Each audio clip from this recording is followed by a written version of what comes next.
Welcome, everyone. Welcome, everyone. Welcome to this episode. I'm here today with Ric Weinman. And so, Rick is the creator of Vortex Healing, which is an energy healing modality, which I've gone through the foundational training in. And, um, I found it very beneficial myself, like in terms of, my energy systems, my physical systems, and have experienced like significant benefit since doing the training. So, Rick, would you like to tell us a little bit about yourself? Sure. Go a bit deeper than that. So I wouldn't say I'm the creator, I'm more the founder, actually refounder. It's an old lineage. It's the Merlin lineage, and it's died out a couple of times. The Merlin we're familiar with was like the fourth Merlin in the lineage, the King Arthur guy. Um, and vortex healing is a divine energy healing art and an awakening path. And the two sort of go together in that we use the um, early energy healing classes to get the system ripe for awakening. Awakening then creates this huge jump in the energy system, which is then we're then able to give you higher level tools. So they kind of work together that way. And we have a map that we use for taking students through a certain awakening process and different levels of healing classes that we can do some pretty fantastic things with. I mean, even early on, I had a genetic condition called Gilbert syndrome, where the bilirubin is high. It's diagnosed in the blood. Mm. There's no cure for it, and when the transmission for genetic working with the genetics came in, I used that, and my blood readings have been normal ever since. Yeah, It is wow. pretty amazing to be able to shift genetic expression. And Yeah. that's just the tip of the iceberg, because we've mapped out aspects of the energy system that you won't see anywhere else. Um, for instance, I ran into a woman um, about a year ago, and she started talking to me and told me that she had bipolar. And I took a look and I could see why she had bipolar. She had a particular energy line that had become broken in her left foot, which backed up the energy to her head, which then messed up her brain. Um, and in about 5 minutes, I was able to, fix the line, rebalance her brain, and she hasn't had an episode since. It was just Amazing. amazing what we can do with vortex healing, with the healing part of it, and um, and it's fantastic for knocking out pathogens. On the awakening side, I didn't design this. I wouldn't have had Yeah. it. But divine intelligence within the lineage, because we all work solely with divine energy and intelligence, has arranged it so that at a certain point of the development, um, my development and the development of the lineage, um, we're able to bring everyone by a certain level class to where they're all ripe for awakening. And then on a class level, which is really absurd when you think about it, but it happens on a class level, everyone goes through awakening at the same time. But Fascinating. awakening isn't what people think it is. No, it's not. So Yeah. it's not that everyone suddenly becomes this perfect, embodied, enlightened being, um, Mm. but their core sense of I disappears, and I can track that when I look at someone that hasn't awakened yet. I track their consciousness. I can see that it keeps referring to this spot in the heart. It just keeps, and that reference is to this core sense of I, and this first level of awakening is losing that sense of I. And then after that, if I look at their consciousness, it's just in their head. It's like that echo is gone. It's just Yeah. gone.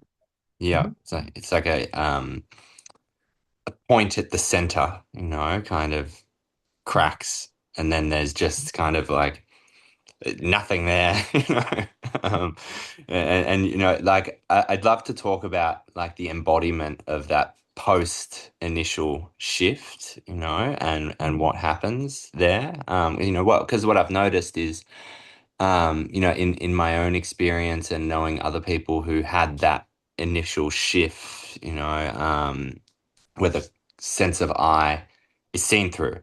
It kind of feels like we're this localized consciousness that is identified with me, my ego, myself, my name, etc., etc., the story of me, the images that come with that, and it's kind of like glued and stuck to that, attention.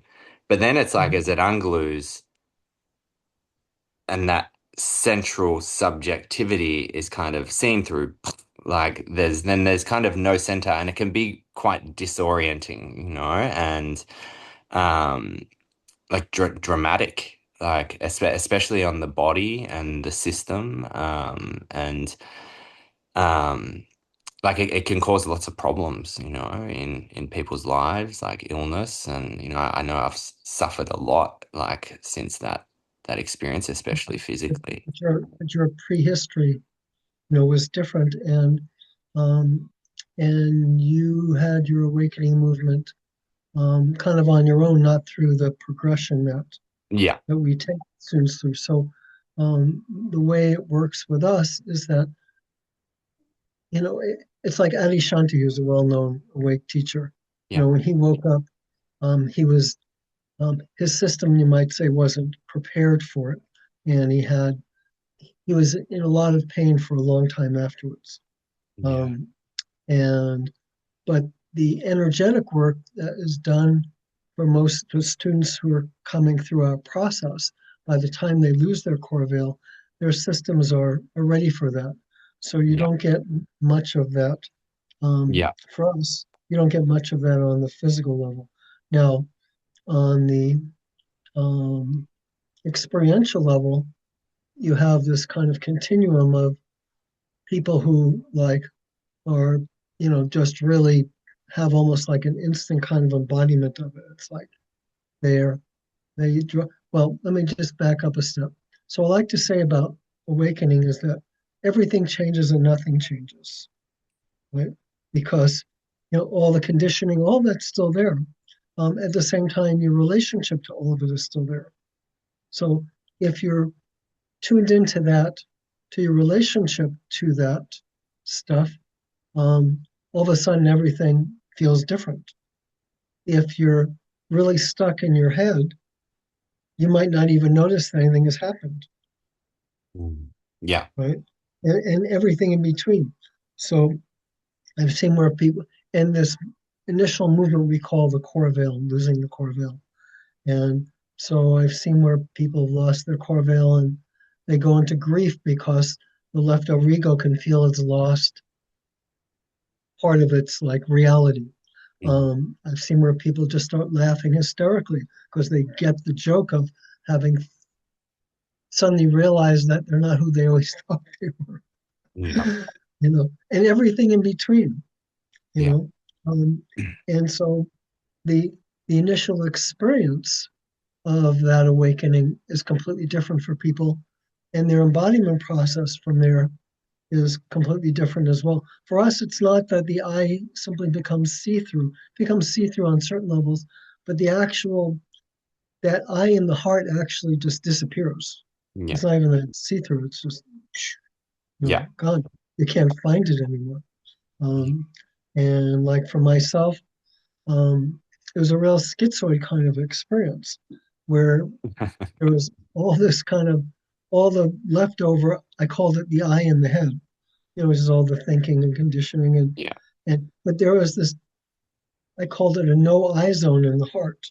There was something had changed in the heart where there was just this sort of beingness, but the eye in the head couldn't understand it, and mm, and it would struggle to try to understand it and would finally get quiet enough, and I would drop in, and dropping in, of course, the mind disappears. I'd pop back into my head and go, what happened? What was that? So it was this really schizoid experience, yeah, And I saw Adyashanti about a year later, and I was telling him about this.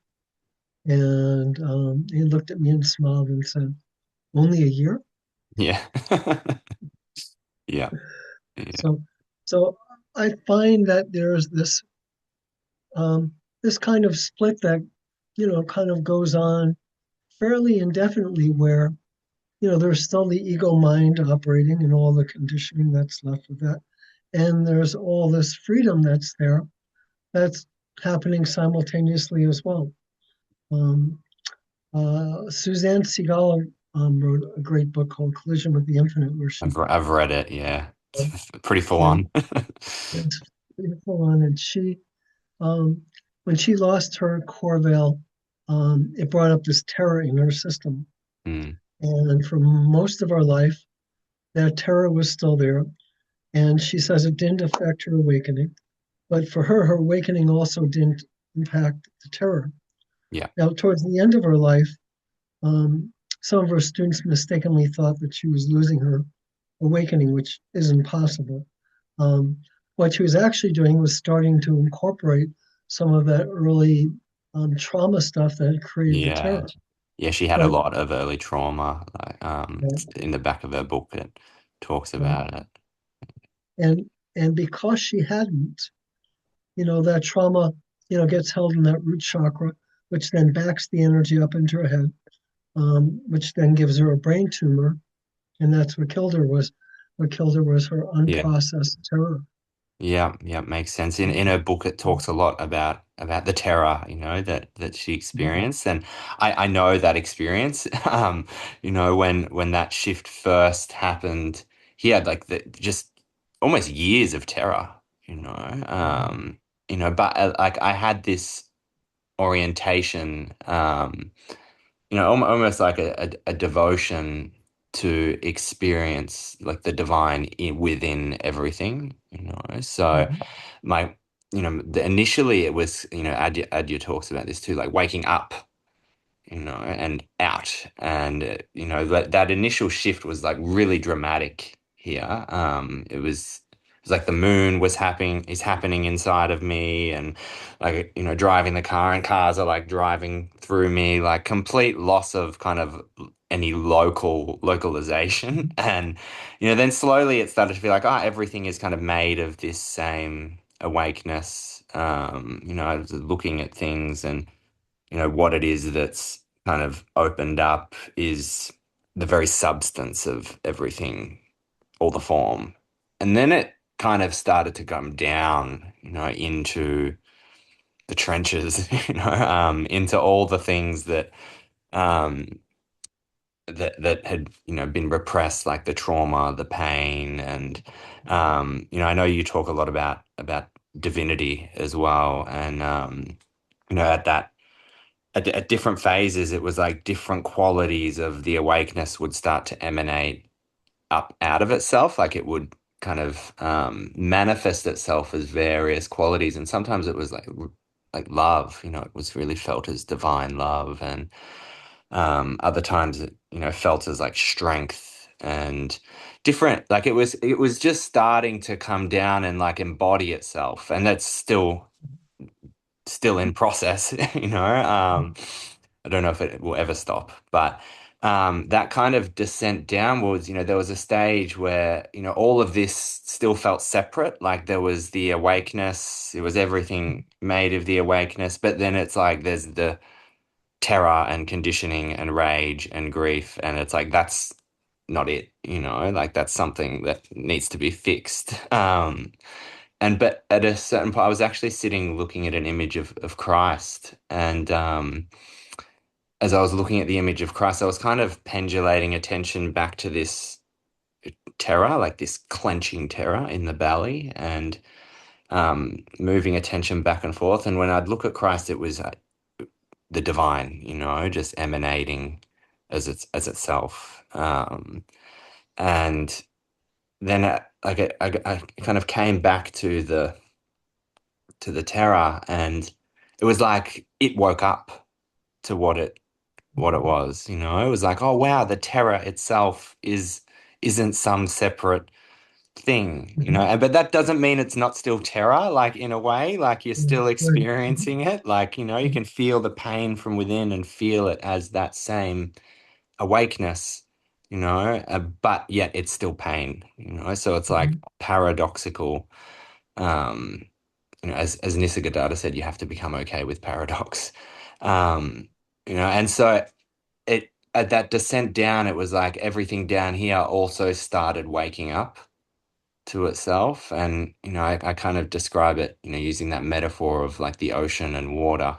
You know, the ocean is heaving in some areas, you know, storms and kind of violent and just powerful. And, you know, in other parts of the ocean, it's still and quiet. And then there's icebergs, kind of condensed, contracted areas, you know, but it is never all not water. You know? Mhm. And at a deeper level, you know, what constitutes it is the same thing, you know, whether it's a contraction, whether it's an expansion, you know, and like we can have these ideas, oh, when that's the subjective experience of reality, like, oh, my problems are gone because it's all water. It's like it was even still like not really, you know. You still have issues and the terror is still the terror. But what that did for me, you know, is maybe able to surrender to it more deeply, you know, Mhm. because it became what had woken up, surrendering to itself. And it closed the gap between, or, you know, it's forever closing gaps, but closing the gap between what had woken up and the humanity. Right. Well, I think there are lineages where they don't really embody it through the humanness. They just kind of detach from all that. And, and that's one path. Um, at the same time, it feels like there's some fullness that gets missed. You know, it's sort of like it's like staying fixated to a certain awakeness, um, and not letting other aspects of the totality intrude upon it, as Mm, opposed to what you're talking about, which is what we talk about, which is actually bringing that, in your words, that descent, is bringing is in all of the divine lineages, talk about purifying the system. They don't talk about getting out of the system, yeah, because there's a different kind of wholeness that then includes this level of life, right? yeah. Otherwise, it becomes like observing the awakeness and the oneness of life, but not really living it. Mm, And yeah. the fullness is also living it. Yeah, yeah, exactly. And there's kind of like, you know, there's different kind of dimensions and levels of manifestation because it was kind of like when the initial awakening happened here, it was kind of moving from being identified as this person in existence to then just like being in non-existence, you know, like it was kind of Mhm. it's split existence and non-existence. And you know, lots of the teachings that I followed post that shift because I didn't know what had happened. You know, I thought, what the hell's going on? Like, and I thought I was the only one that didn't know this, and I thought the rest of the world, and it'd just been me. And so I started asking my parents, like, why didn't you tell me? And like, they didn't know what I was talking about. So I gained context later, but the teachings that I gained context from were kind of like, stay there, you know, Mhm. that's it. And it wasn't until my son was born that I'm kind of standing in the room and like I realized like this can't be it. Like, you know, this can't be the end. It's just it's emptiness, you know. And you know, I know you speak about it in your book, and so does Ad. You're like hiding out in emptiness. It became a kind of little hidey hole, you know, Mhm. like a refuge to stay safe. But when it started to come back down, like it started to do that by itself. I didn't actually have a choice. It was kind of Right. movements of grace, and it started to kind of put pressure and anything the mind would try and do to get back up and out was just failing, you know? So like repeated experiences of futility, you know, over and over and over again until like more and more there's just like this collapsing downward. And, you know, I know Adya talks a lot about like the erosion of the personal will. And you know that being a really difficult process for a lot of people, that has been very difficult. You know, but I was really blessed with a lot of devotion. You know, too. Yes, it makes it much easier. it does. It's like a lubricant that kind of Yes. makes things flow easier because that devotion, you know, brings about this like willingness to be repeatedly crucified, you know, out of love for the Yeah, truth, for the yeah. divine. You just keep surrendering. Yeah, yeah, I think I think overall in the embodiment and awakening process, surrender is, you know, kind of the key word in all of it. it is. Yeah. Mhm, It's mhm, because we're not doing it, you know. So mhm. like Right. surrender is the only option, really, you Yeah. know. There's Right. there's a beautiful Saint Teresa of Avila quote that, you know, those who think that union with God is about ecstasy and bliss and enjoying that are mistaken. Union with God is nothing but the surrender of subjection of our will into the will of God. You know? And Mhm. we use Yes. the word God, but it has a lot of Mhm. connotations. Sure. You could say the Yeah. divine or true nature. Yeah. And, Mhm. That's uh, a lovely quote. it is, yeah, yeah. Mhm. It's beautiful. When I read it, I was like, that's it. You know, that's all it is, really. You know, yeah, and Yeah. so, you know, bringing it down into the humanness, or it brings itself down into the humanness, and you just spoke about the lineages where it's kind of like detached and split off, you know, and they use the term non-duality, but I feel like non-duality is when that gap Mhm. closes, you know, Yes. between the humanity and, you know, the Yes. true nature. Because other, if there's a gap, it's not non-dual. You Yeah, know, you've got two. yeah, exactly. Mhm. It's Yeah. like two little Aja, balls of mercury that just plop into each other. you know, Aja, says some stuff about some of these non-dual teachers. Yeah, yeah, yeah, Um, um, and um, yeah, it's um, it's a funny story along those lines. So I had a student who was working with a non-dual teacher in England, Tony Parsons, who's yeah. very awake. I know Um, who that is. Yeah, yeah, and very non-dual way of teaching. Um, and she'd been with him for 20 years, and she hadn't woken up. And she'd be in a class, and she'd always be arguing with me because we're process oriented. You get from where you are to awakening by going through a certain process that's facilitated by the divine and orchestrated by the divine. I didn't make up these classes, Merlin did. Um, and um, and one day I said, let me just put this structure in your heart to facilitate your awakening. And I put in this Merlin structure. And I ran into her maybe a month later, and she had woken up. And she knew she had woken up. And she knew that structure had facilitated her waking up, which was totally ironic because she didn't believe in process. But, yeah. that structure was process. Um, Yeah, yeah. And this is where it's like we can't be fixated on any one way because it's it doesn't work like that, you know. As soon as we fixate, and I went through that phase, and I think a lot of people do, especially in the non-dual world. Like, there's no one here, there's nothing to do, and it's a very kind of hard. It becomes an identity, you know. Even after waking up, it can become a kind of fixated position that we hold on to and keeps us safe. well, even before the awakening, when I saw, because I went to Tony Parsons, and was checking out the whole scene there.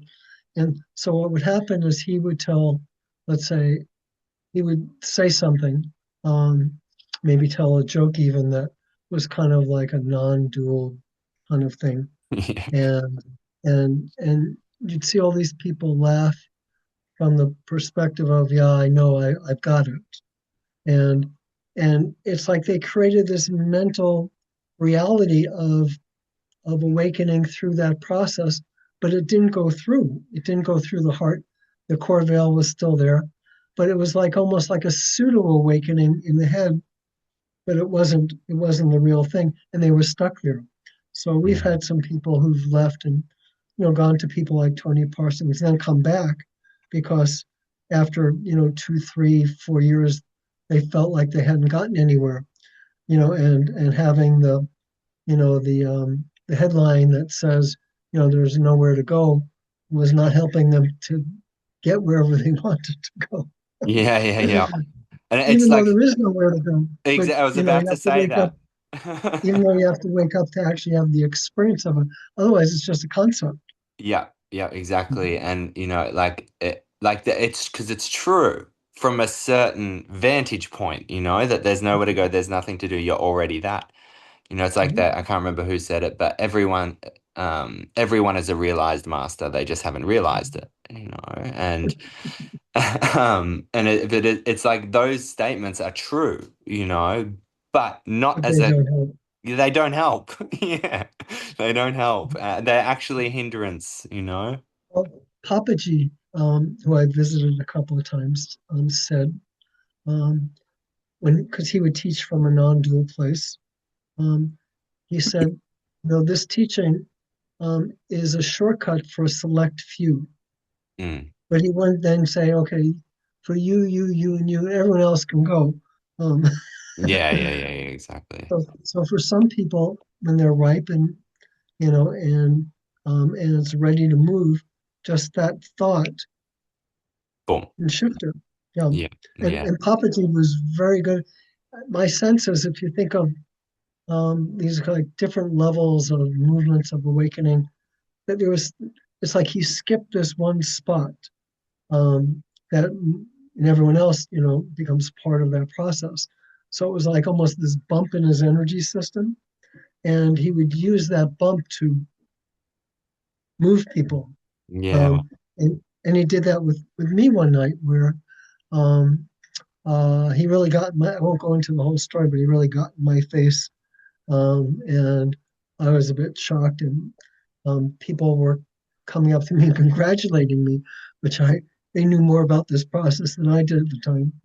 And and whatever he did when he was in my face that night, I had my first experience of cosmic consciousness. He Yeah, wow. bumped me right into it. Yeah, that was Papaji, did you say? Yeah, that was Papaji. Yeah, yeah. And I know Ramana, as well, and those kinds of teachers. I think a lot of it has been, as it's come into the West, has been distorted or mistranslated or slivers of it kind of taken out. Well, Ramana wasn't um, a non-dual. You read his stuff; it's not non-dual. No. There's, he'll say, you need to meditate like this until, Yeah, yeah, you reach exactly. it. Yeah. That's not non-dual. Non-dual No. says, no reason to meditate. So around Papaji, he would say, on the one hand, there's nothing for you to do, but he would also say that as long as your desires go out, you're not, Yeah. that it's when your only desire is for awakening, when that comes, becomes the focus, then, Exactly. awakening happens. Yeah. Um, Yeah, which are almost exactly. two contradictory statements.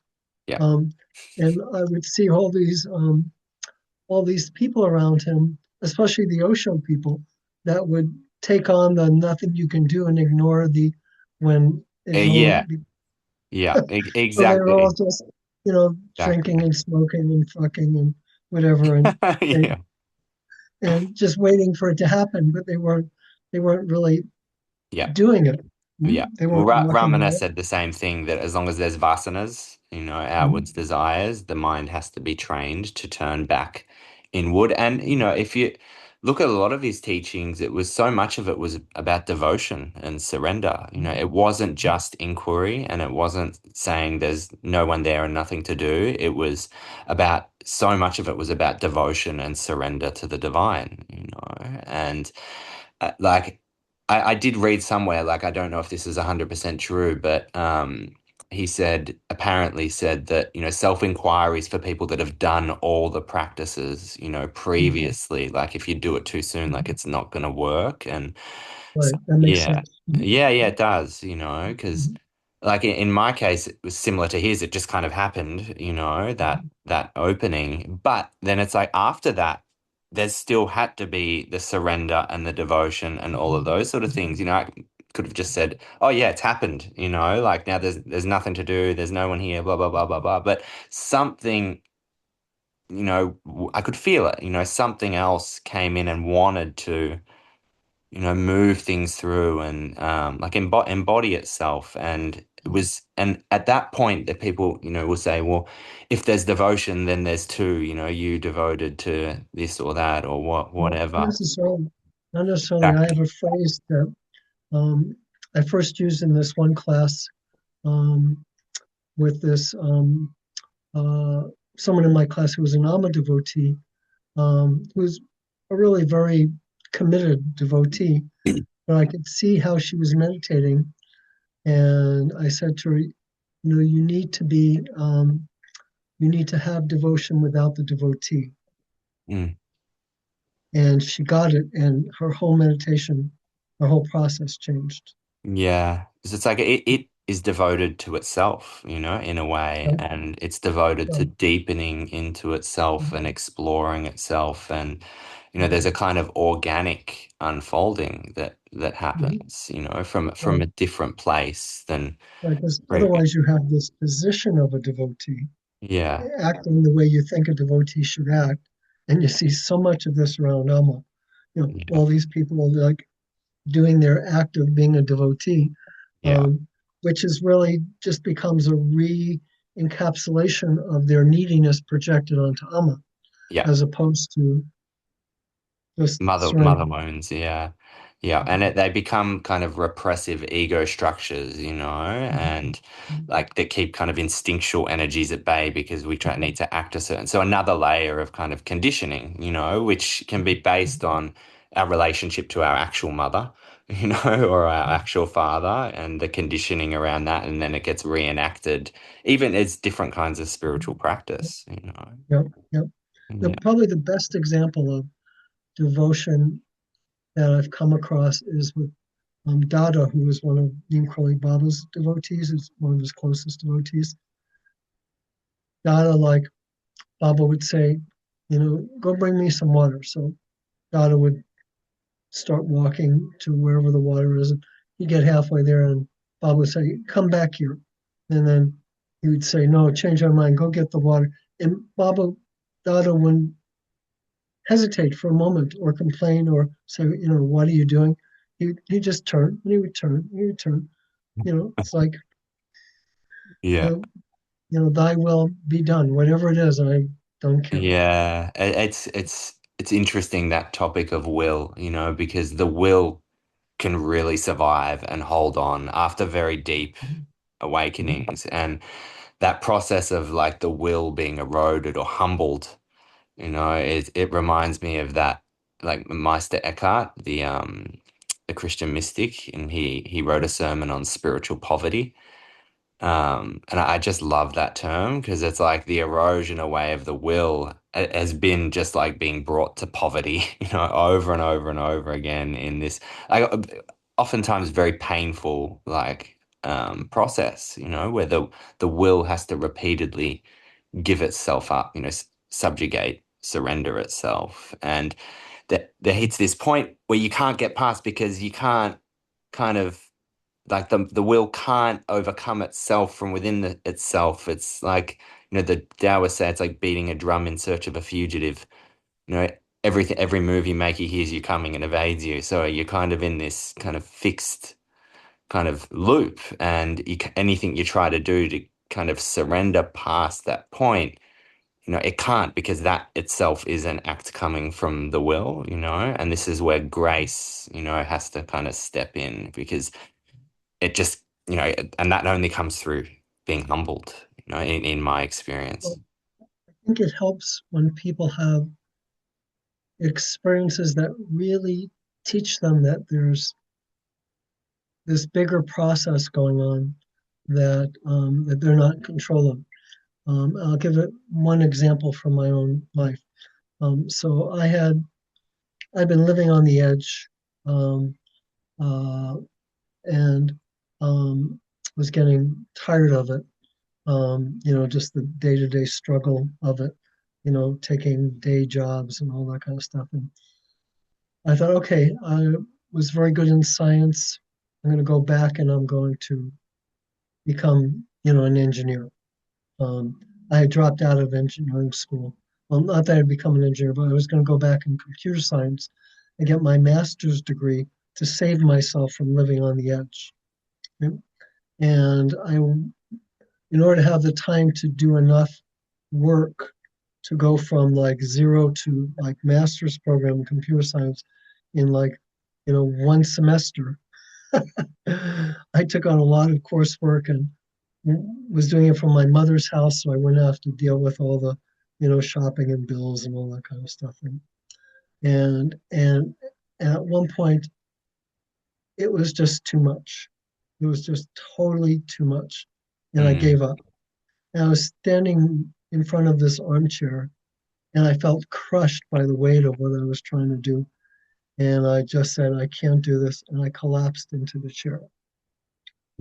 As I'm collapsing into the chair, this little twinkle appeared over my head, came into my body, and by the time my butt hit the chair, my mind had been freaking changed. Yeah, yeah, I mean, yeah. it just came in, something came in, and I was, you know, in, suddenly enthused about the program. I was going to finish the program. I was excited about it.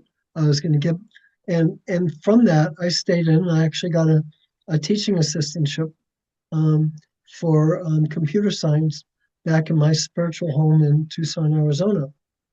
Mm, yeah. And and then when it was time for me to get out, something like that happened, and it got me out. And like 2 weeks later, this article about my very, very part-time healing practice got in the local paper, and suddenly I was a full-time healer. Yeah, yeah, wow. I Yeah. mean, talk about, the process being guided and in control, Yeah.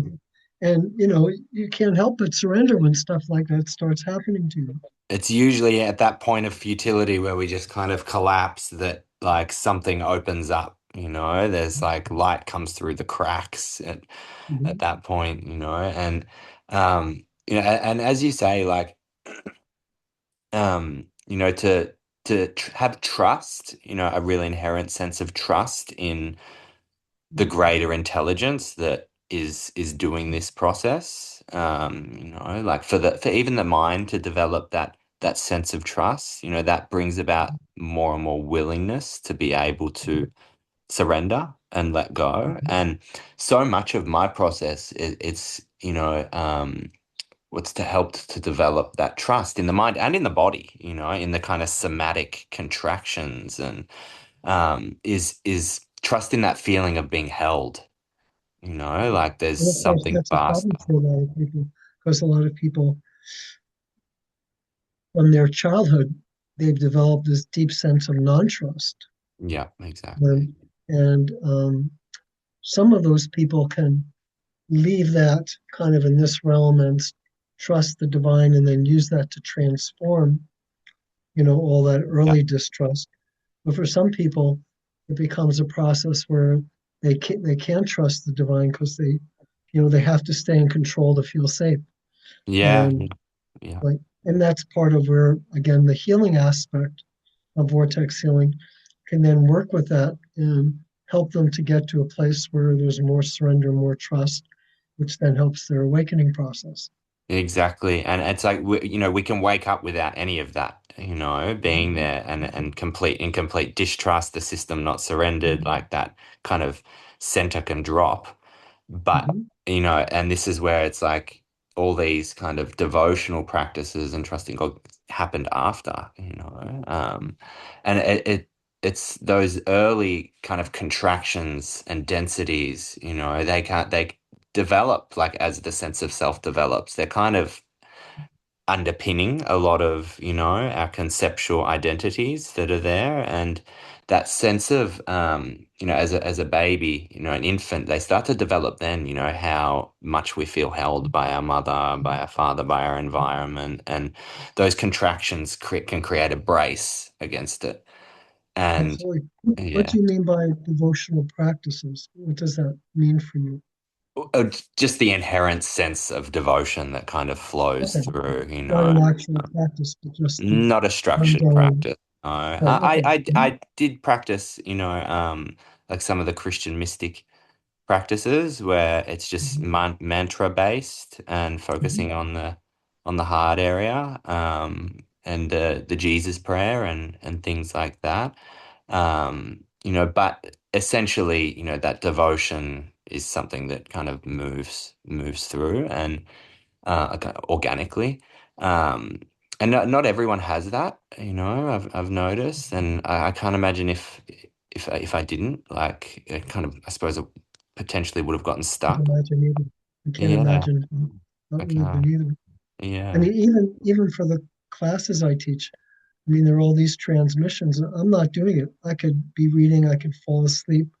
In the yeah, beginning, I thought I had to create this group field and kind of stay connected to it. And, I realized after a while that all I need to do is show up and, Merlin Mm, would do whatever he wanted to do through my field and stuff would happen to people and I'd be just sitting there, you know. yeah, yeah. It's that attitude of non-ownership, as well. Like, um, yeah, so that those somatic contractions of distrust, like they develop very early, like pre-verbal, and I know Mm, my system still holds some, like, and there's there's there's no idea in my mind that there's a complete endpoint where everything is kind of resolved. But that sense of like feeling yeah. held, especially by that quality of love, Mhm. of divine love, for me it was kind of like at the start, like it was kind of like that veil dropped away, and then it was terror and all that sort of stuff. But then it started to feel like there's something even further back there that's like a giant black hole. It felt like, and I'd get images of like a shark's jaw like coming and kind of swallowing not just me, but the whole world, like my whole reality. And because of that devotional aspect, there was this willingness, like out of love, like, okay, I'm gonna surrender into the jaws of this this Yeah, blackness. yeah, And then that blackness, started to feel more like a womb, like, and the body mm, started to feel more and more held by it. And then I nice. could I could feel this kind of sparkly kind of light coming through that darkness. It was, I thought I'd come across like dark matter, at the time, or like, trying to conceptualize it and understand it. But, and then I started to experience it as deep sleep, and Mhm. everything I would look at, it would be like, wow, everything is made of deep sleep. And I couldn't tell whether I was awake or asleep anymore. And so there was more, and it was kind of like going unconscious consciously, like going into deep dreamless sleep unconsciously, and it's like a substance to it. But more and more that quality of holding, like the body experienced that more and more and more, and that's more and more trust came in, and it started to feel like this warm kind of blanket, kind of physically, in the cells, like the body could really experience it. And more then, like, over the years, like more and more contractions are willing to soften and let go into it. And it's like more and more layers of control and of the will, and allow, like, the system learns to allow itself to be moved by it, whatever it is. Like, you can't really pin it down because it isn't any one of those experiences either. But more trust that happens, the more kind of embodiment happens as well.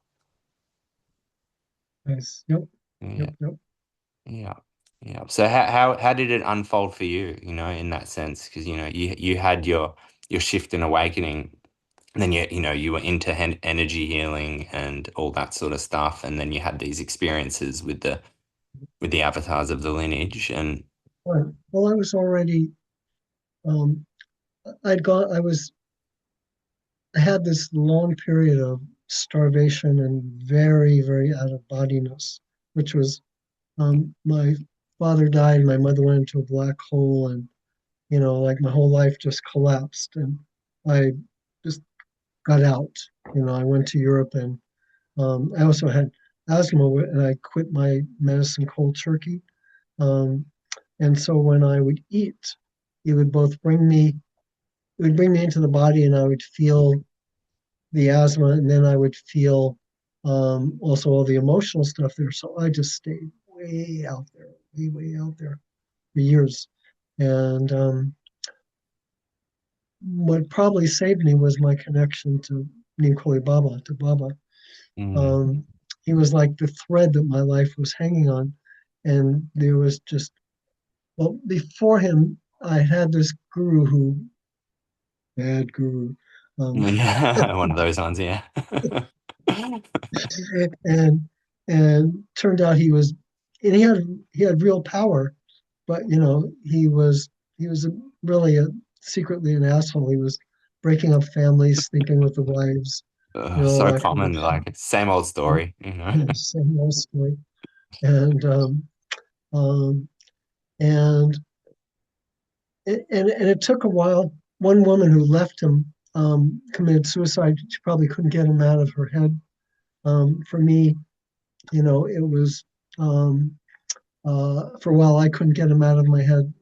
Story about how that I got him out, but I started to read Miracle of Love by Ram Dass about all these stories about Neem Karoli Baba, and I would feel all this emotional drawn to him, but I'd been burned by that bad guru, and I'd pull back, and then I would feel pulled, and I'd pull back.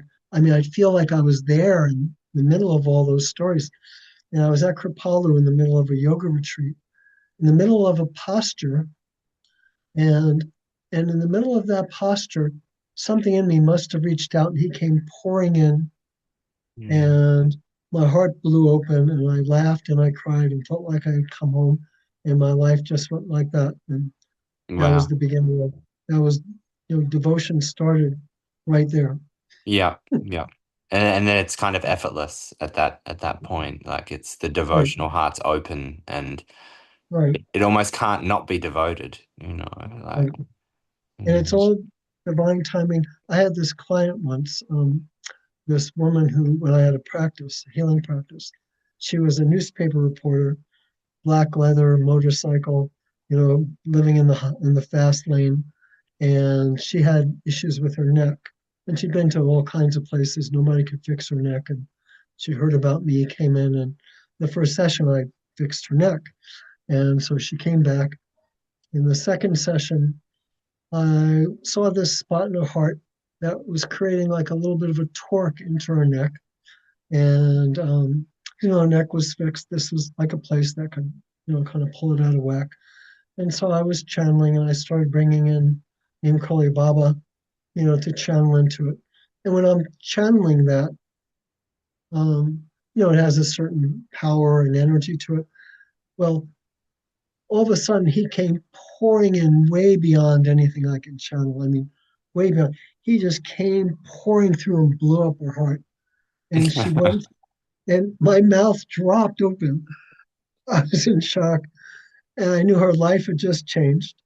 She was married. I knew that her marriage was over because the mirror was broken. She wasn't who mm, she was, 10 seconds ago. And a month later, they were separated.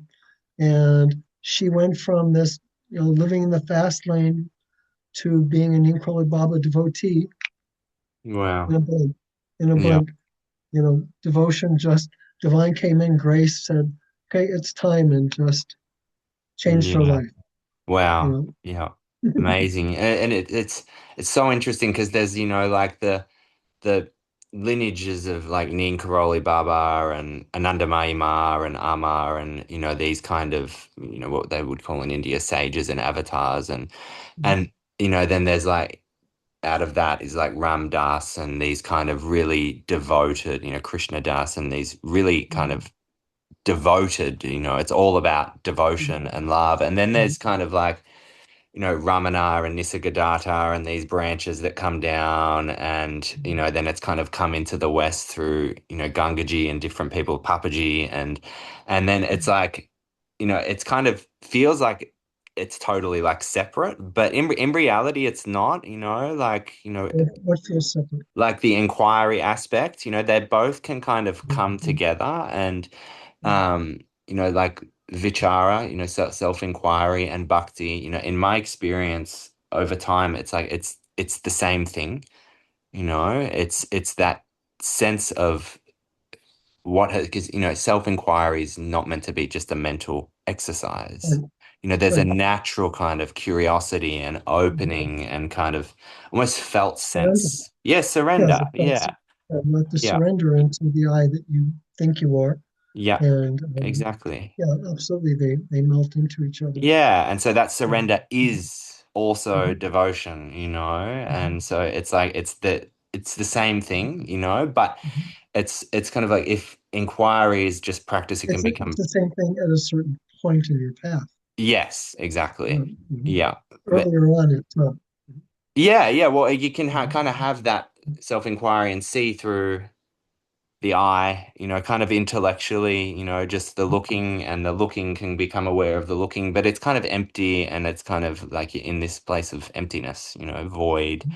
But with the bhakti aspect, they kind of, yeah, they melt into each other, and bhakti and vichara are actually the same thing. And that process of kind of surrendering, you know, down and in and back, and it's like it kind of everything melts into itself everywhere. What do they say? Brahman is devouring itself constantly. And it's like, at a certain point, it's like you fall forward and you're falling into it, you fall back, you're falling into it, you fall this way, that way. Anywhere you look, it's kind of, there's nothing, you can't get away from it.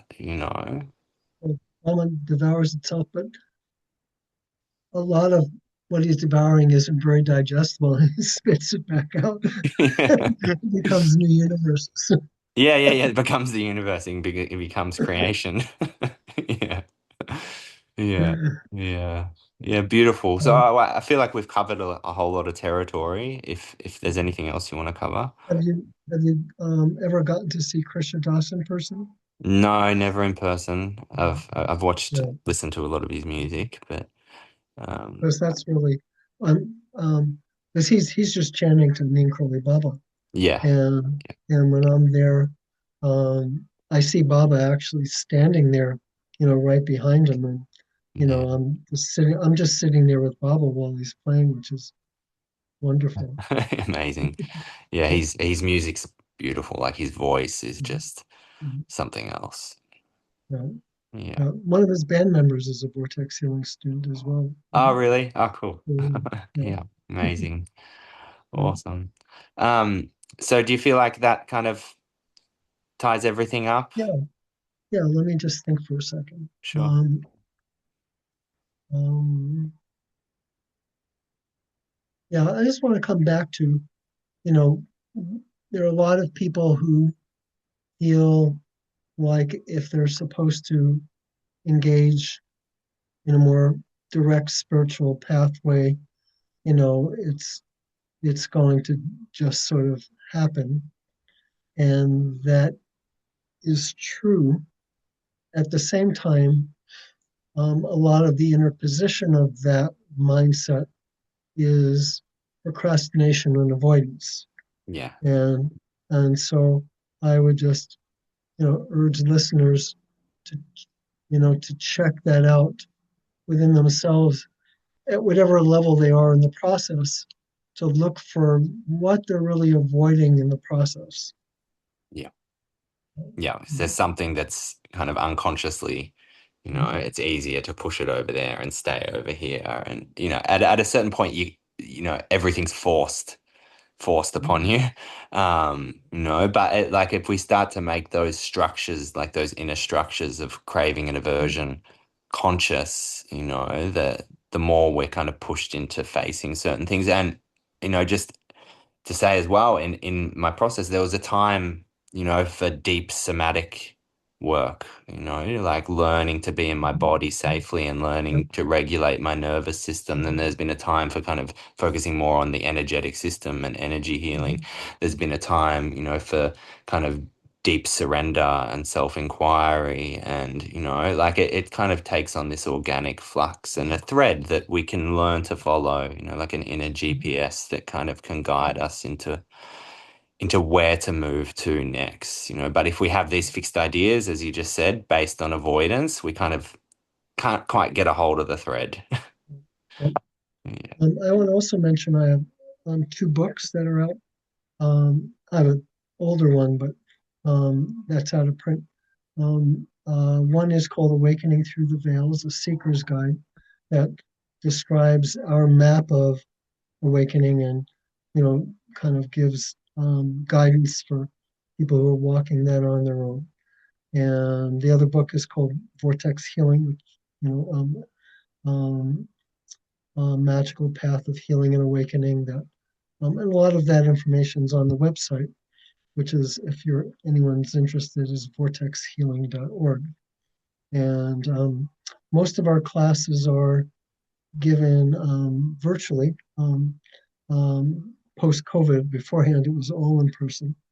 So you can be sitting in your living room learning how to um, work with vortex healing, divine energy, and intelligence. And even on a foundational level, like the first time I went to an acupuncturist, he listened to my pulses and said, kidneys a little low. I said, give me a moment. And I pulled them up. And he never met anyone who could change their own pulses. But any Yeah. foundational level student can actually do that. Yeah. And we give you also, some mantras and other meditations you can work with. So just to, an invitation there for people if you're interested. For sure. And, Um, I've done the foundational training. I definitely recommend it. And Rick's books, I've read them as well. That were brilliant. So, yeah. Great. Well, thanks. It's been lovely. Yeah. A lot Thanks, of Rick. fun. Thanks. Mhm. And thanks to everyone listening. I'm sure at some point we will record something else. So keep an eye out for another one at some stage. Okay. All right. So